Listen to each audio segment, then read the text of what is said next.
सातारा जिल्हा परिषदेवर अखेर भाजपचा झेंडा।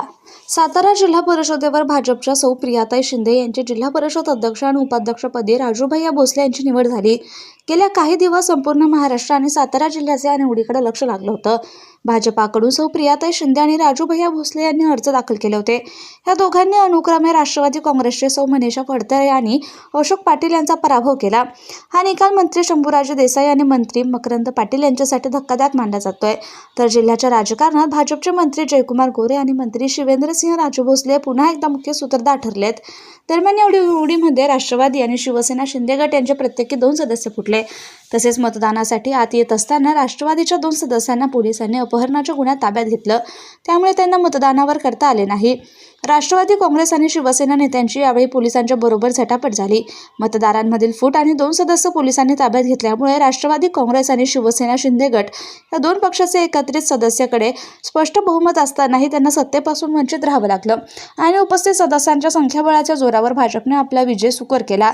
या निवडीवेळी ग्रामविकास मंत्री जयकुमार गोरे, सार्वजनिक बांधकाम मंत्री शिवेंद्रसिंह राजे भोसले, आमदार मनोज घोरपडे, भाजपा जिल्हाध्यक्ष डॉक्टर अतुल भोसले, माजी खासदार रणजितसिंह नाईक निंबाळकर, पालकमंत्री शंभूराजे देसाई, मदत व पुनर्वसन मंत्री मकरंद पाटील, खासदार नितीन काका पाटील, राष्ट्रवादी काँग्रेस शरद पवार गट प्रदेशाध्यक्ष शशिकांत शिंदे आणि सर्व जिल्हा परिषद सदस्य हजर होते।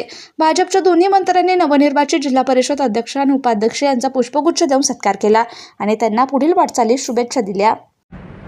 राज्याचे मुख्यमंत्री देवेंद्रजी फडणवीस साहेब आणि रवींद्र चव्हाणजी आणि आपले दोन्ही मंत्री आणि जयकुमार गोरे दादा आणि शिवेंद्र दादा भोसले, मनोज दादा आहेत, अतुल बाबा आहेत, आमचे जिल्हाध्यक्ष आमदार महेश दादा आहेत, या सगळ्यांच्या मार्गदर्शनाखाली आणि त्यांचा सगळ्यांचा विचार घेऊन आणि सर्व आमचे जिल्हा परिषद सदस्य आणि सर्व BJPचे पदाधिकारी सर्वांच्या मार्गदर्शनाखाली एक सुंदर जिल्हा आम्ही चालवू आणि सर्व विकासात्मक कामं करू आणि हे सर्व सौहार्दपूर्ण वातावरणात निश्चितपणे पार पडू अशी मला खात्री वाटते। म्हणजे आता जे नाराज झालेले आहेत, म्हणजे राष्ट्रवादीचे किंवा शिवसेनेचे जे सगळे सदस्य आहेत, महिला सदस्य तीव्र नाराजी होती, म्हणजे काही जण तर रडल्या खाली आमच्या कॅमेरासमोर, तर अशा सगळ्यांची समजूत तुम्ही कशी काढणार आहात?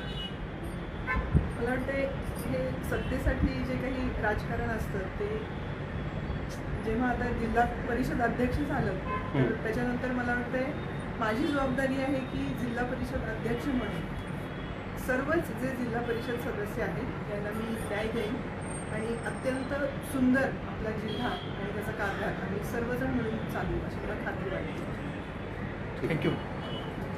आता 4 जण कधी कोण येणार नाही असं साडेतीन जयभाऊ आणि जिल्हा परिषदेचे